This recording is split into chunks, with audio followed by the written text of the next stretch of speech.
kamu bisa nggak baca aku? Aku tuh orangnya kayak mana sih? Saya juga nggak tahu sih Mbak apa yang terjadi sama saya. Diagnosis itu udah pasti nggak boleh. Udah main account, second account, punya private account lagi. Nah, trennya Atau ada close friend. Individu aja tuh bakal beda masalahnya. Benar.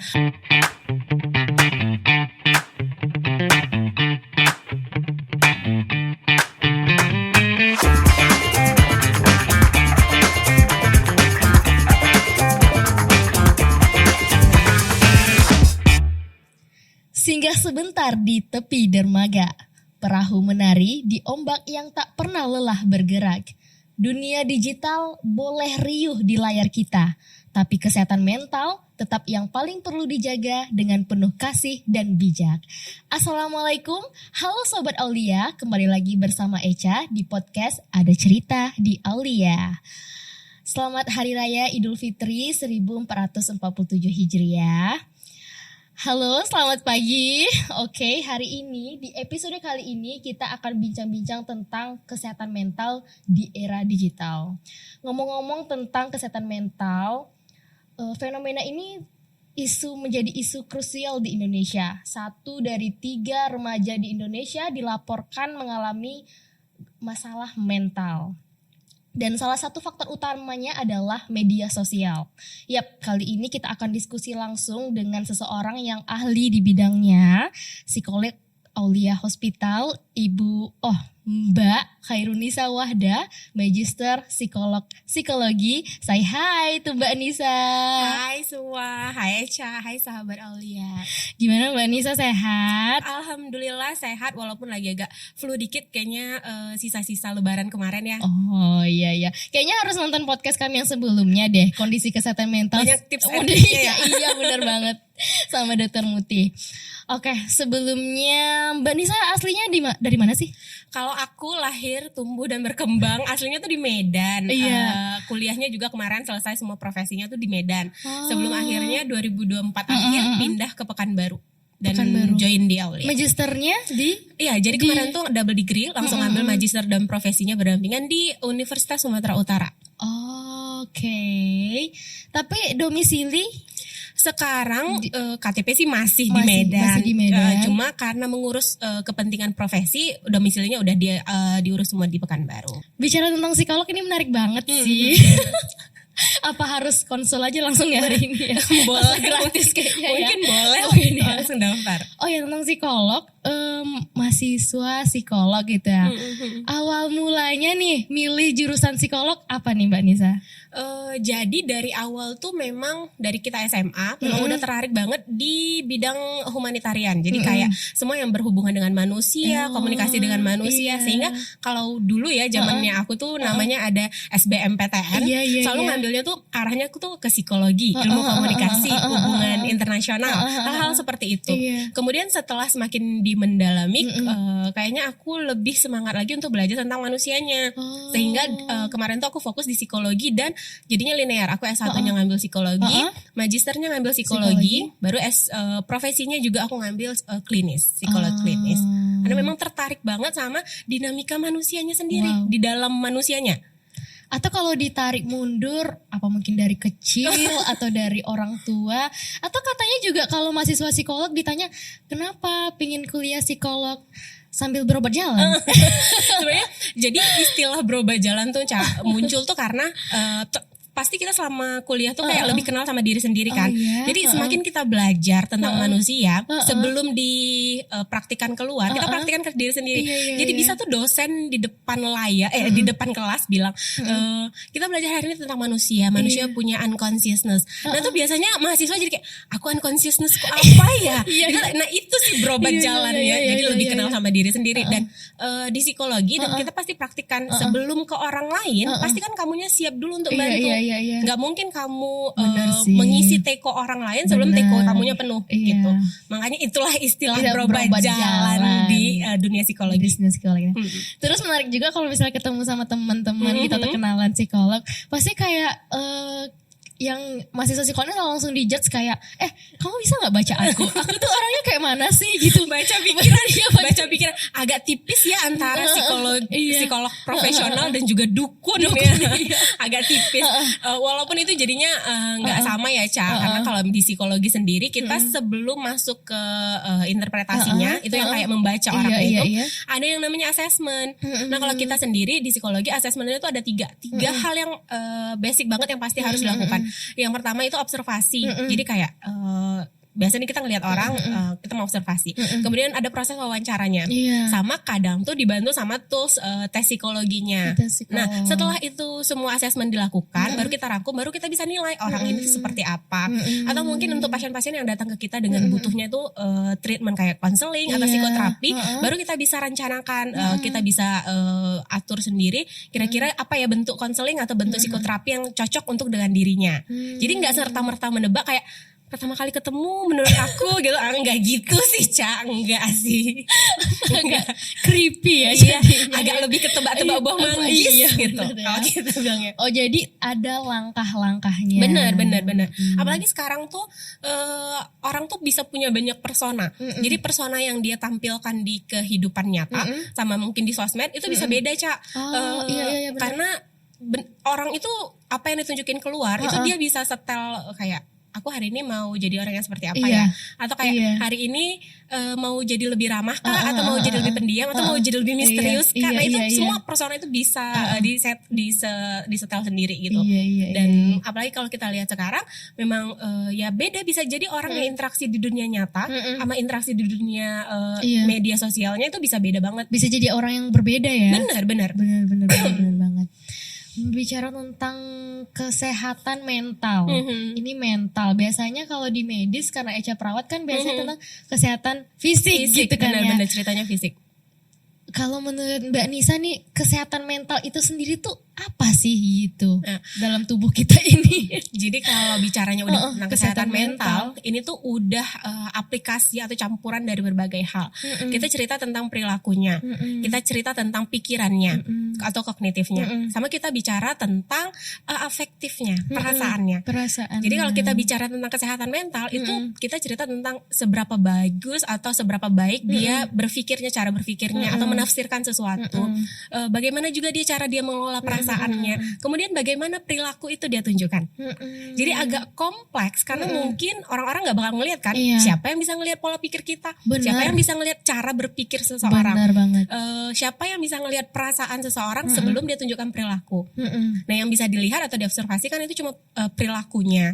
Sehingga mungkin orang-orang jadi kayak lebih tebak-tebak atau mungkin nggak begitu aware tentang kesehatan mental. Karena ya balik lagi dua aspeknya saja tidak bisa dilihat secara kasat mata. Beda sama Eca yang mungkin Eca bisa observasi langsung mungkin lukanya bagaimana. Kita juga bisa tanya langsung sama pasiennya. Iya maksudnya kan mental dan fisik ini agak kompleks ya. Maksudnya kalau kita fisik ya kita pasti cek tekanan darah, nadinya, suhunya atau ada pemeriksaan yang lainnya gitu kan. Tapi kalau mental ini kan lebih ya gimana ya, dari pikirannya, dari perilaku, dari kayak bahkan ada nggak Mbak yang kayak ada orang yang kelihatannya tuh ceria-ceria, justru yang kadang kayak ceria-ceria ini memendam dan tiba-tiba datang ke psikolog minta bantuan gitu. Ada nggak gitu kan penampilannya kadang-kadang tuh? Kadang tuh Ca yang kita tuh bukan hanya sedikit atau kadang-kadang bahkan banyak banget pasien aku tuh yang datangnya dalam keadaan mungkin dia di kantor oke-oke saja, dia di kantor perform, cuma ketika balik dari kantor energinya habis, dia jadi nggak tahu lagi mau ngapain, dia jadi punya perasaan sedih, mengurung diri, bahkan mungkin mengisolasi dari sosial. Terus dia nggak bisa minta bantuan, karena kalau dia cerita sama orang-orang kantornya, orang kantornya nggak bakal, masa sih orang kayak lu punya masalah? Nggak mungkin lah orang seceria dia punya masalah. Sering kayak gitu Ca, sehingga dia mungkin butuh bantuan profesional. Dia akan datang ke kita, ke saya, ke psikolog profesional, karena dalam harapan ini kan netral, benar-benar datang dengan bantuan. Ya udah dia akan treat aku dengan keluhan-keluhanku. Banyak banget Ca orang yang kayak gitu. Tapi nggak nutup kemungkinan Ca. Jadi kalau di psikologi sendiri kita punya istilah namanya psikosomatis.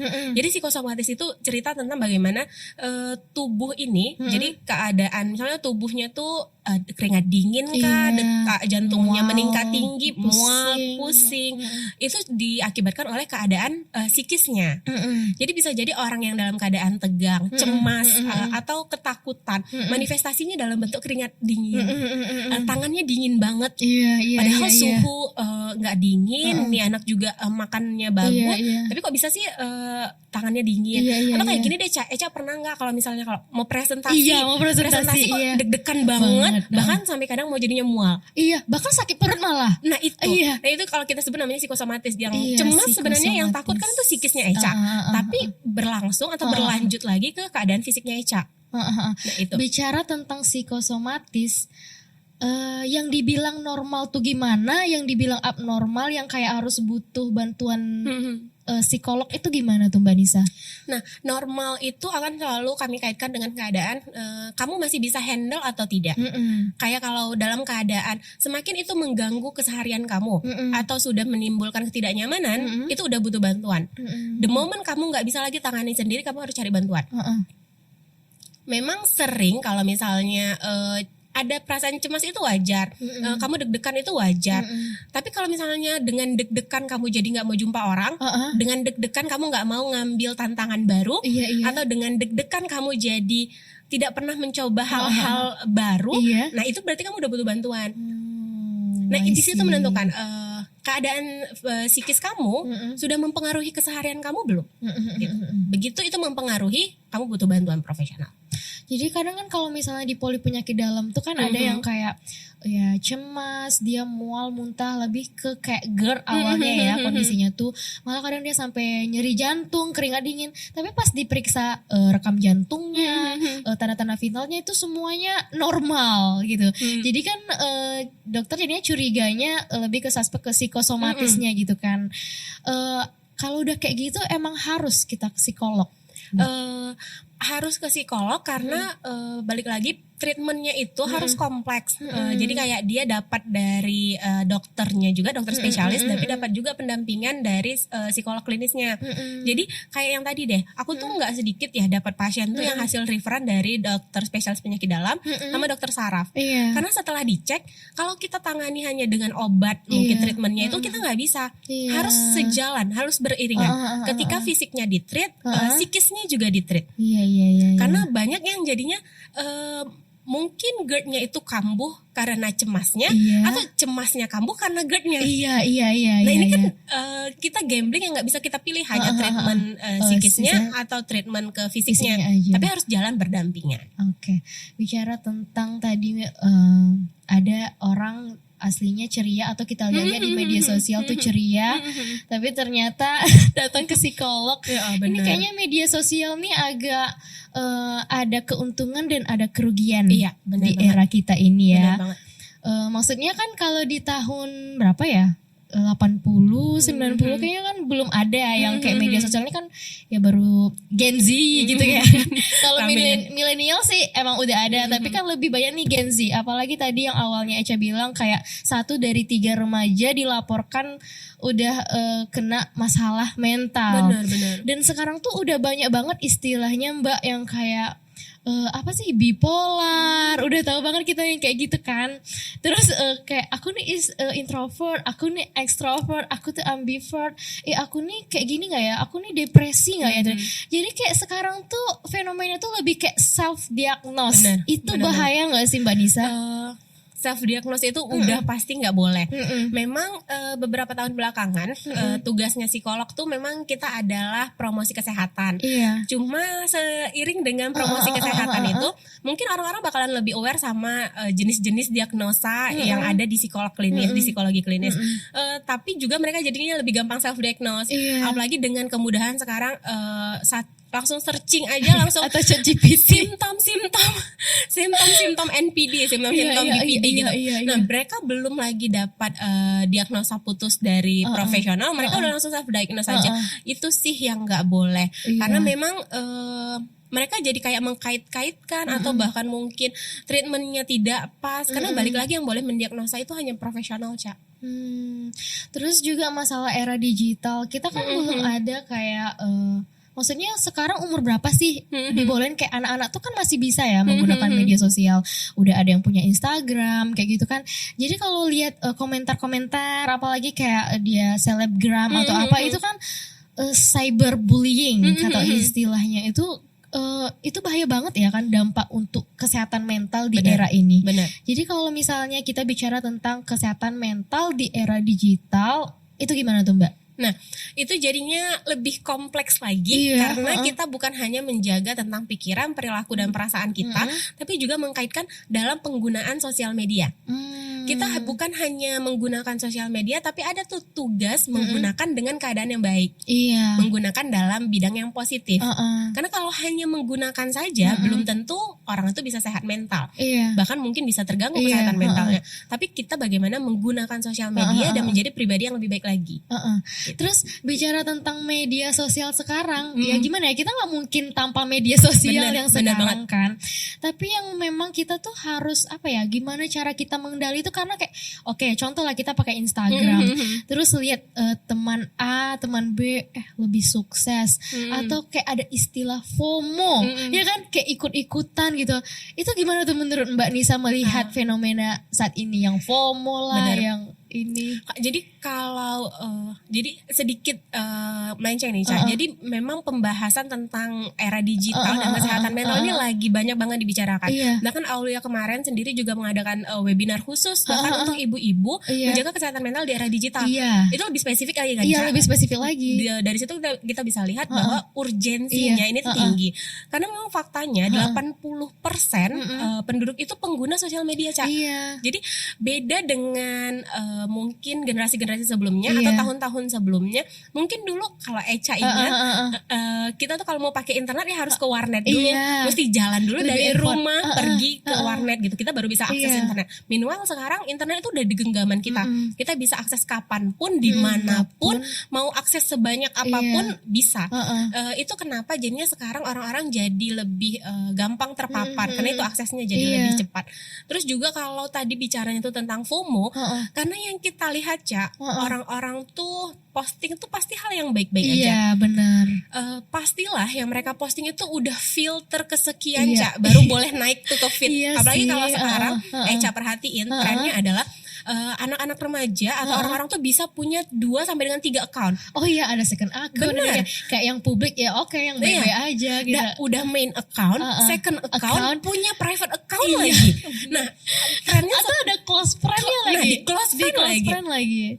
Jadi kita bisa lihat bahwasanya apa yang naik di public account-nya tadi atau main account-nya tadi udah yang hasil filter keberapa Ca? Udah yang hasil paling baiknya, udah prestasi terbaiknya, udah liburan terjauhnya, sudah foto terestetiknya gitu.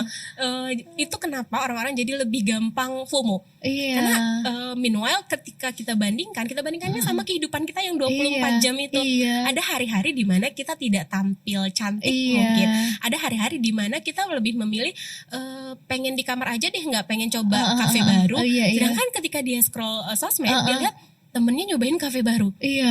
Duh, ini kafe baru jadi tren lagi. Duh, kalau aku nggak kesana, ketinggalan banget aku. Nah, di situ tuh mindset FOMO-nya.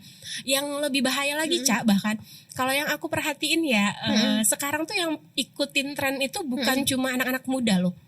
Semua orang itu nggak lepas dari tren. Semua kalangan usia. Kalau Eca dan juga sahabat Aulia ingat, kemarin Lebaran berapa banyak orang tua atau kakek-kakek yang ikut tren velocity misalnya. Gimana? Iya. kita mungkin mikirnya cuma anak-anak remaja atau Gen Z aja nih yang ngikutin tren. Tapi ternyata di kehidupan nyata para Gen Z atau Gen milenial ini juga akan ngikutin boomers, akan ngikutin kakek-kakeknya, neneknya yang mungkin nggak pernah terpapar dengan velocity, jadi harus diajakin velocity misalnya gitu. Itu semakin menunjukkan bahwasanya semua orang tuh nggak bisa lepas Ca, nggak bisa lepas dari tren, nggak bisa lepas dari sosial media. Mau itu berdasarkan umur, generasi, tingkat pendidikan mungkin atau tempat tinggal mungkin, kan dia bawa kan itu tren itu kepada siapa saja dan di mana saja. Bicara tentang media sosial, kebijakan menggunakan media sosial, kita kan mikirin ke depan ya, untuk generasi ke depannya.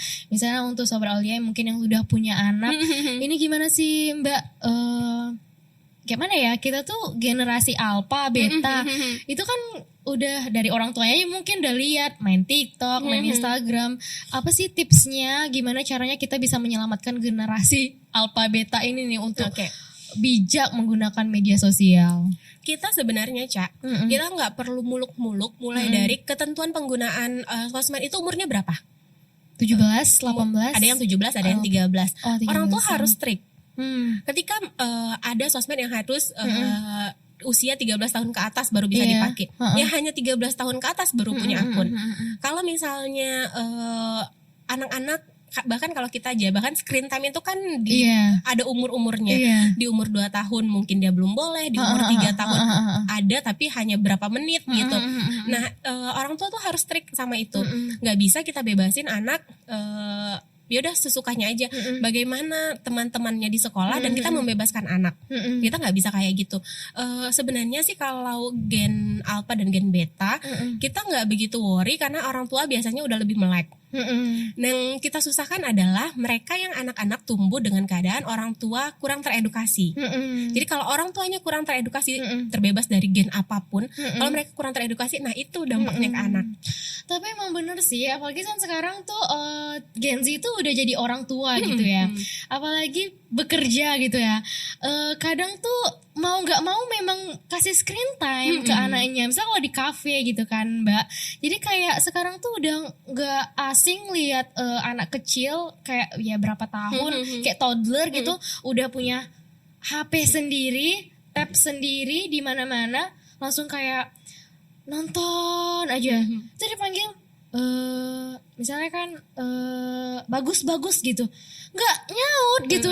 Itu bakal berdampak nggak sih untuk mental dan kesehatannya ke depannya, Mbak? Pasti banget. Jadi setiap tahap perkembangan itu ada PR-nya sendiri. Dan kalau PR-nya itu nggak terpenuhi, nggak terselesaikan, itu yang akan dia bawa seterusnya. Terus juga aku tidak akan pernah langsung judging parenting seseorang tuh salah ya. Karena balik lagi mereka pasti punya struggle-nya. Tapi percaya saja pesanku untuk seluruh orang tua tuh selalu ada harga yang harus dibayar. Jadi kayak misalnya kamu mungkin nyaman anak kamu tidak teriak-teriak, anak kamu makan ya udah duduk di baby chair terus disuapin gitu. Tapi harga yang harus dibayar anaknya jadi fokusnya ke layar aja. Atau harga yang harus dibayar jadinya anaknya tuh ketergantungan sama screen time. Kalau mau makan harus ada screen time. Nah kayak gitu. Atau harga yang mau kamu bayar adalah kamu struggle banget untuk nyuapin anak kamu, tapi anak kamu gak dapat screen time. Dia mungkin jadinya lari-lari, dia jadinya mungkin ngajak ngobrol mamanya terus, mamanya jadi nggak punya waktu untuk main HP dan cerita sama orang lain, karena dia akan ngobrol sama mamanya. Nah itu harga yang harus dibayar. Nah aku akan kembaliin ke parentnya aja, mau mana nih harga yang dibayar, gitu. Terus kan kita kan kalau misalnya duduk aja gitu kan, scroll TikTok, Instagram, itu tuh kan kalau lama-lama, terlalu lama kan kita jadi kayak apa ya? Kayak burn out atau kayak apa, itu tuh memang bahaya ya gitu. Kalau kita terlalu lama screen time, terlalu lama scroll in media sosial, itu untuk tubuh kita tuh bahaya ya, Mbak? Pasti bahaya banget, Cak. Jadi kalau dalam penggunaan sosial media itu kan memang dirancang untuk adiktif. Jadi orang itu akan dibuat pakai dalam waktu yang lebih lama lagi. Bahkan mungkin dulu trennya kita Instagram tuh isinya foto-foto. Tapi sekarang jadi ada video-video pendek. Video pendeknya itu bahkan difasilitasi lagi. Mungkin kalau kemarin harus pindah halaman, sekarang udah tinggal swipe itu. Dan kita tuh memang dipancing untuk adiktif di situ. Kita kecanduan di situ. Sehingga ketika kita kecanduan, terlalu banyak informasi yang kita serap, Cak. Itu dia. Ketika informasi terlalu banyak kita serap, kita jadi kayak nggak tahu lagi mana yang penting, mana yang nggak penting. Karena gini aja deh. Ilustrasinya begini, kamu tuh mau informasi penting nggak penting kan kamu lihat, kamu tetap tonton, kamu tetap dengar. Dan otak kita akan tetap menyerapnya, mau itu penting atau enggak. Sehingga ruang untuk informasi yang hanya penting saja kan pasti semakin sedikit. Iya. Karena otaknya balik lagi udah penuh nih sama informasi yang penting dan tidak penting yang kita konsumsi dari sosial media. Dan tidak menutup kemungkinan keadaan itu akan menyebabkan berlanjutnya pada keadaan burnout. Jadi keadaan burnout itu sendiri kalau bahasa awamnya aku akan bilang kayak kelelahan mental. Iya, kelelahan mental karena mengkonsumsi sosial media. Terlalu berlebihan. Benar. Kelelahan mental karena stimulated dengan informasi. Iya, overstimulated.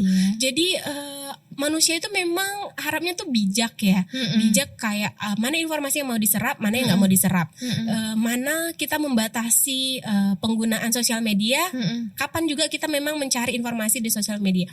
Karena memang nggak bisa dihindari. Bahkan beberapa orang juga kan kerjanya di sosial media. Tapi harapnya tuh penggunaannya yang lebih bijak, Ca. Jadi mau mana informasi yang diserap, mana yang nggak diserap, mana juga yang mungkin bisa dipilah-pilah. Sama lebih bijak untuk mengetahui apakah saya dalam keadaan pengguna sosial media yang cukup bijak atau saya sebenarnya udah dalam lebih banyak negatifnya gitu. Berarti di era digital ini lebih baik kita lebih membatasi dan bijak dalam menggunakan sosial media. Bener. Gitu kan. Ada istilahnya digital detox. Itu tuh gimana cara memulainya tuh Mbak? Kalau digital detox itu, ini tuh aku juga seneng banget bahwasanya beberapa influencer tuh udah mulai mengkampanyekan ini. Karena ketika kita terlalu banyak mengkonsumsi sosial media tuh ya itu tadi leading to burnout, leading to keadaan FOMO, atau mungkin kita jadi punya standar yang tidak realistis karena kita terlalu banyak melihat orang. Nah kalau kita mau detox, mulainya tuh dari hal kecil saja. Mungkin kemarin penggunaan Instagram itu kita sehari bisa sampai 3 jam. Kita mulai batasi hanya mau 1 jam. 1 jam. Dan bisa jadi kan di handphone itu ada timernya gitu, Cak. Jadi kayak ada notifikasi kayak penggunaan kamu sudah 1 jam. Nah itu pelan-pelan dikurangi. Kalau kamu misalnya dari yang penggunaan 3 jam jadi tidak menggunakan sama sekali itu agak sulit. Karena balik lagi beberapa orang sudah kecanduan dengan sosial media itu. Jadi instead of langsung menghilangkan, pelan-pelan kita turun nih konsumsinya. Yang dari 3 jam menjadi 1 jam. Atau mungkinnya dari awalnya itu kita punya 3 sosial media dikurangi jadi 2 sosial media, jadi 1 sosial media. Jadi pelan-pelan dihilangkan. Enggak serta-merta langsung hilangkan. Karena kalau serta-merta langsung dihilangkan, mungkin efeknya enggak jauh beda dari kecanduan barang-barang narkoba gitu, Ca. Orang bakalan kesulitan, memang udah kecarian. Bener. Kalau mungkin nih sahabat Aulia boleh deh periksa di handphonenya sebenarnya penggunaan sosial media kamu tuh berapa jam sih? Karena handphone tuh pasti udah mengkalkulasikan. Dan coba refleksi sendiri lagi sebenarnya penggunaan yang sebegitu seringnya itu baik nggak untuk kamu? Gitu. Bicara tentang itu berarti kita harus bisa membangun hubungan sehat dengan media sosial. Benar. 3 tips nih dari Mbak Nisa bagaimana kita cara membangun hubungan sehat dengan media sosial di era digital ini. Tips yang pertama banget mindsetnya, Cak. Jadi mindsetnya tuh diubah dari yang kamu butuh sosial media, jadi diubah menjadi kamu baik-baik saja tanpa sosial media. Jadi aku harapnya tuh dari punya mindset itu akan berkembang. Yang awalnya kamu jadi kecanduan atau jadi kayak butuh banget, kamu jadi bisa kontrol. Oh saya tahu kapan harus berhenti, saya tahu kapan harus block atau mute akun-akun tertentu. Saya tidak akan membiarkan energi negatif itu mempengaruhi saya. Nah itu mindsetnya yang harus diubah. Terus yang kedua, mulai melakukan refleksi. Kayak memang aku butuh atau tidak. Terus kalau memang butuh, sejauh apa aku butuh sosial media? Pada hal-hal seperti apa? Kalau memang pekerjaannya di situ, oke, saya akan batasi hanya pekerjaan saya saja. Saya tidak akan membiarkan hal-hal lain mempengaruhi saya. Terus yang ketiga, melakukan tindakan langsung. Jadi harus ada tindakan nih kalau memang kita udah tahu sosial media itu lebih banyak buruknya, dampak buruknya ke kita, harus lakukan tindakan. Itu 3 tips yang ketika dibicarakan mungkin mudah banget, ketika kita bicarakan mungkin gampang, tapi percayalah susah banget. Kalau kamu nggak ngubah mindset kamu tidak melakukan evaluasi dan kamu tidak melakukan tindakan nyata, ya sia-sia aja sebenarnya, Cak. Oke, I see. Oke, untuk closingan kita, kalau ada kalimat atau dari Mbak Nisa untuk kesehatan mental digital nih, pesannya apa untuk sahabat Aulia? Aku akan bilang sama sahabat Aulia bahwasanya kehidupan sosial media itu tidak bisa kita hindarkan. Kita berinteraksi di sosial media, mengkonsumsi informasi di sosial media itu tidak bisa hindarkan. Tapi kamu punya wewenang atau kamu punya kesempatan untuk memilah-milah informasi mana yang mau saya Yang konsumsi. otoritas ya. Benar. Mau sejauh apa saya membiarkan sosial media mempengaruhi diri saya. Karena balik lagi, kamu yang mengambil keputusan, bukan sosial media kamu. That's right. Oke, thank you banget hari ini, podcast hari ini. Ada banyak banget nih dagingnya ya, nggak hanya cuap-cuap aja. Thank you banget, semoga menambah wawasan dan pengetahuan dan insight baru untuk sahabat Aulia dimanapun berada. Makasih banyak Mbak Nisa untuk sharing hari ini. Makasih juga udah undang aku. Iya, fix kita harus ada podcast selanjutnya sih, karena banyak banget isu-isu lainnya terkait kesehatan mental nih kalau dibahas banyak banget kan Mbak, kompleks banget. Karena kita bicaranya tentang manusia, Cak. Iya. Seluruh aspek, seluruh kejadian tuh bisa Iya kita telah sendiri lagi. Satu individu aja tuh bakal beda masalahnya. Bakal beda treatmentnya. Individu sendiri beda, individu dengan pasangannya atau dengan satu orang lainnya itu beda, individu dengan keluarganya beda, individu dengan komunitasnya beda. Jadi sebenarnya ini kalau nggak dibatasin waktu kita bisa ngomong kemana-mana, Cak. Iya bener banget. Dan memang tentang manusia ini memang banyak faktor yang mempengaruhi, bahkan dari dia lahir, bahkan dari dalam kandungan kan. Bener. Aduh, fix harus ada episode selanjutnya bersama Mbak Nisa, psikolog Aulia Hospital. Oke, thank you banget sahabat Aulia udah nonton sampai di detik ini. Oke, remember for us, it's okay to not be okay ya Mbak ya kan. Bener banget. Gak apa-apa banget kita itu tidak baik-baik saja. Dan jika kalau misalnya yang bisa merasakan kita tuh butuh pertolongan, ya itu diri kita sendiri. Bener. Yang kenal diri kita sendiri itu kita sendiri. Walaupun kita juga udah konsultasi sama psikolog, juga nggak 100% ya nggak sih Mbak? Tetap kembalinya ke diri sendiri. Yang bisa menyelamatkan kita juga diri sendiri. Tapi jika teman-teman udah buntu, ya kita tetap hidup nggak sendiri ya kan Mbak? Memang harus butuh pertolongan yang lebih profesional. Nah kalau misalnya nih di layanan Aulia Hospital, apa sih Mbak yang bisa kita bantu untuk sahabat Aulia yang mungkin memang butuh pertolongan kita? Nah, Aulia Hospital sendiri di polipsikologinya itu sudah banyak banget tindakan yang difasilitasi. Mulai dari konseling atau screening masalah. Jadi mungkin orang-orang yang datang dengan keadaan, saya juga nggak tahu sih Mbak, apa yang terjadi sama saya. Nah, kita bisa bantu, petakan sebenarnya masalah dia apa. Atau mau naik tingkat nih, kita memang sudah mau konseling psikologi, kita ada tindakan, ada fasilitas untuk melakukan konseling. Kemudian juga psikoterapi. Kita juga adakan psikoterapi yang memang untuk pasien-pasien yang sudah membutuhkan tindakan sampai dengan psikoterapi. Atau mungkin beberapa nih asesmen juga ada Cak. Kayak yang kita tahu mungkin sekarang trennya itu kalau anak mau masuk sekolah kan ada batasan umur. Nah, kita bisa tes ke psikolog langsung untuk tahu sebenarnya anak saya sudah cukup siap nggak sih untuk masuk sekolah. Atau mungkin untuk memilih kejuruan tertentu. Kayak mungkin anak-anak SMA nih mau masuk kuliah, sebenarnya masih bingung mau masuk ke jurusan apa. Bisa datang ke psikolog klinis dan kita akan kita bantu dengan asesmen untuk mengetahui sebenarnya dia tuh minatnya di mana, bakatnya di mana. Jadi asesmen tools kita tuh udah banyak juga. Nah, untuk jadwalnya nih Mbak, prakteknya kalau di Aulia Hospital kapan aja tuh Mbak? Nah, kalau untuk polipsikologi sendiri kita buka dari hari Senin sampai dengan Jumat itu di jam 8 sampai dengan jam 4 sore. Untuk hari Sabtu kita buka dari jam 8 sampai dengan jam 2 siang. Oke. Jadi Senin sampai Sabtu polipsikologi itu buka. Jadi kalau untuk seluruh sahabat Aulia yang butuh bantuan, bantuannya tuh ada. Boleh juga tanya-tanya di Instagram kita Aulia Hospital Pekanbaru atau Instagramnya Mbak Nisa apa nih? Di KHR Nisa Wahda. Oke. Ditampilin ya guys. Oke, sebelum berakhirnya boleh dong Aca tutup dengan pantun. Tapi harus ada cakepnya. Sekarang udah minta bantuan ya Cak, beda sama pembukaan tadi. Oke, pergi ke taman memetik melati. Cakep. Melati disimpan dalam vas kaca. Cakep. Rawatlah mental di era digital ini agar hidup tenang, hati pun bahagia. Amin. Saya Yurik Reza bersama Hairun Nisa Wahda, Magister Psikologi, Psikolog. Sampai jumpa di podcast Ada Cerita di Aulia episode selanjutnya. Bye.